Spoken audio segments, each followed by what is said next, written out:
가끔 주변에서 저한테 물어봅니다.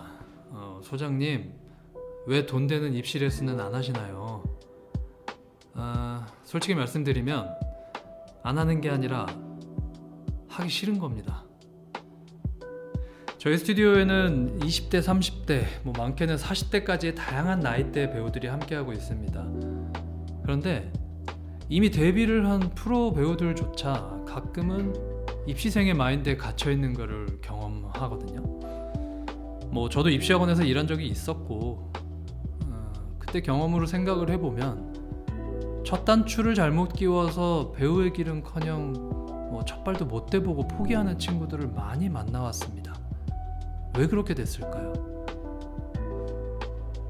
오늘 제가 욕먹을 각오를 하고 이 불편한 이야기를 꺼내는 건 누군가를 비난하기 위해서가 아닙니다. 현장에서 만나는 배우들의 연기가 가끔 왜 저렇지? 라고 의아하게 느껴질 정도로 현재 이 시스템이 어디서부터 꼬였고 어디서부터 문제가 있는 건지 스스로 직면해야 해결할 수 있다고 생각했기 때문입니다. 자, 현실을 보죠.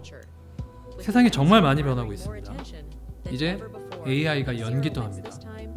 AI는 발성 완벽합니다. 딕션 절대 안 쉽죠. 흔히 비트라고 부르는 대본의 맥락을 구분하는 것, 인간보다 훨씬 더 완벽하게 구현해내겠죠. 카메라는 4K를 넘어서 이제 8K로 넘어갑니다. 배우의 모공, 미세한 근육의 떨림까지 다 잡힙니다. 그런데 제가 정말 신기하게 생각하는 게 있습니다. 시대는 이렇게 초고화질과 하이퍼리얼리즘으로 가고 있는데 왜 배우를 뽑는, 미래의 배우를 뽑는 입시의 기준은 아직도 20년 전, 아니 어쩌면 30년 전 발성과 화술 중심인 시대에 멈춰 있을까요? 이거 어딘가 좀 잘못된 거 아닌가요? 자, 세계 최고의 연기학교 중 하나인 미국의 줄리어드를 보죠. 기본적으로 셰익스피어 작품을 중심으로 4개의 독백을 준비해서 갑니다. 그렇게 시험을 열심히 보고 최종 선발은 콜백 위크엔드라고 해서 무려 한 2-3일 동안 학교에서 살다시피 합니다. 단순히 연기만 시키는 게 아니라 교수와 함께 밥을 먹고 수업을 듣고 복도에서 수다를 떱니다. 그 긴 시간 동안 그들이 확인하려는 건 딱 하나입니다. 이 학생이 티처블한가? 그러니까 가르칠 만한 소양이나 상태가 어떠한가를 보는 거죠. 이 학생이 얼마나 유연한지, 동료들과 밥을 먹을 때 배려는 하는지, 실수를 했을 때 어떻게 대처하는지, 얼마나 말랑말랑한 인간인지를 보는 겁니다.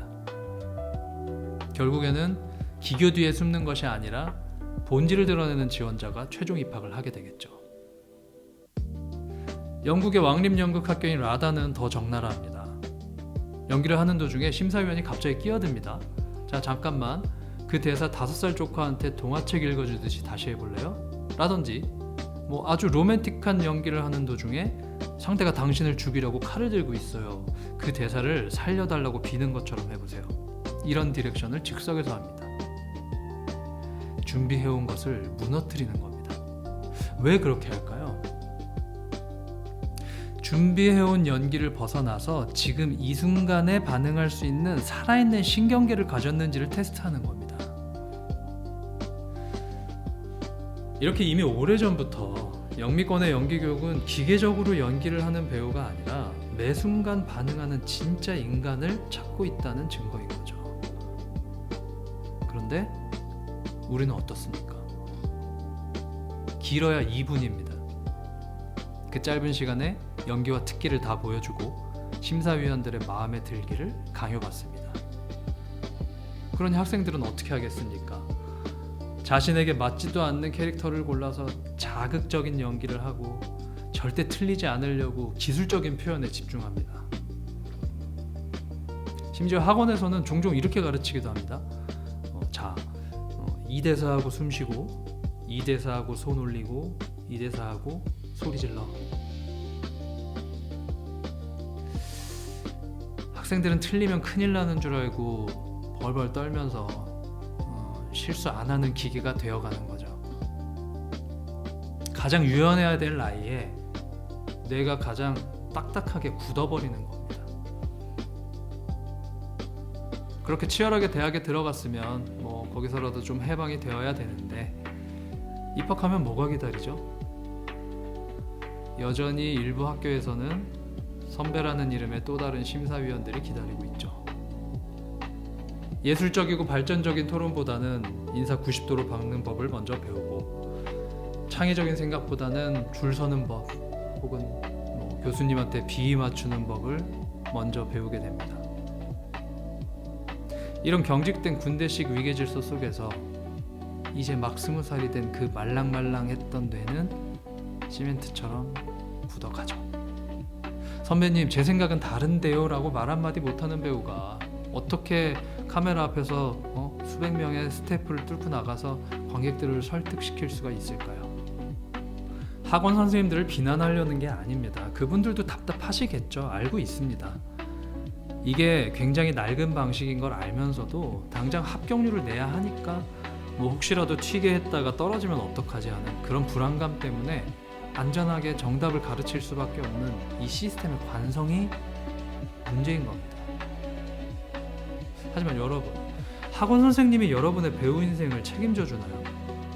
카메라 앞에 서는 것 혹은 무대에 서는 건 결국 여러분 자신이잖아요. 안 그래요? 물론 또 대학 측도 이해가는 면이 있습니다. 뭐 입시 시스템상 물리적으로 시간이 부족하다는 거 어쩔 수 없는 현실이죠. 하지만 시스템이 그렇다고 해서 여러분의 연기까지 2분짜리 기계적 연기에 맞춰줘야 하나요? 여러분의 미래에 있어서 너무 위험한 선택 아닌가요?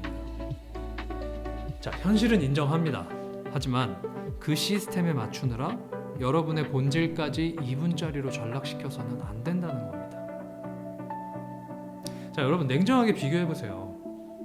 여러분이 동경하는 뭐 송강호, 구교환 이런 배우들의 연기에서 안녕하십니까, 가번호 13번입니다 하는 너무 맛있어서 안 먹을 수가 없어. 그런 학원 냄새가 1g이라도 나나요? 물론 맛있는 게 아닐까? 비교가 안 된다는 것도 알고 있어요. 그런데요, 안 나잖아요. 그 배우들은 웅얼거리고 시청되고 앵글 안에서 자유롭게 움직입니다. 입시 연기의 기준으로 보면 굉장히 불안정한 상태죠. 그런데 우리는 그 불안전함 때문에 그 배우들의 연기를 사랑합니다. AI나 기계는 절대 흉내낼 수 없는 인간의 냄새가 나니까요.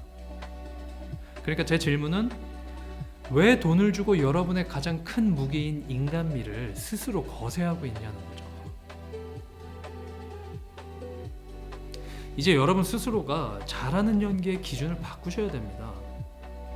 우리는 오류나 실수를 겁내지 말아야 됩니다. 말하고 싶은 단어가 안 떠올라서 하고 멈칫하는 순간, 혹은 뭐 감정이 복받쳐서 막 호흡이 거칠어지고 말이 씹히는 순간, 입시에서는 이걸 감점이라고 가르치지만 저는 이것이야말로 여러분이 기계적으로 연기하지 않는다는 증거이자 가장 강력한 무기라고 말하고 싶습니다.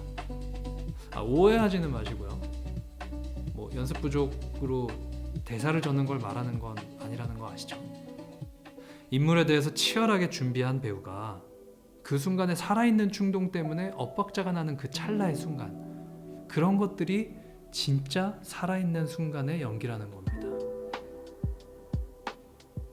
자, 마지막으로 오디션을 대하는 태도에 대해서 말씀드려볼게요. 오디션장을 저 잘해요, 뽑아주세요 라고 검사받는 곳으로 생각하지 않으셔도 됩니다. 솔직히 그 앞에 있는 분들 오디션장 밖으로 나가면 그냥 아저씨 아줌마 아닙니까? 그분들은 여러분의 완벽함을 심사하러 온 것이 아니라 여러분의 고유성을 보러 온 미래의 동료들이라고 생각하셔야 됩니다. 한 배우의 고유성이 반짝반짝 빛난 덕분에 데뷔한 것이 아가씨의 김태류 배우 같은 경우일 거고요. 나는 이렇게 불완전하고 이렇게 흔들리는 인간입니다. 하지만 그래서 당신의 마음을 건드릴 수 있습니다. 당신의 작품에 내가 필요하지 않나요? 당당하게 눈을 맞추고 제안을 하세요. 자, 우리는 작품 속 인물의 진실과 더 깊은 인간의 내면을 표현하기 위해서 연기를 하는 겁니다. 제발 오래된 시스템의 기준에 여러분의 가능성을 가두지 않으시기를 바랍니다.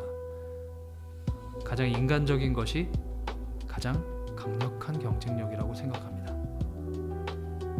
그 깊은 곳을 들여다보는 눈이 생기고 그 길을 따라서 훈련을 하다 보면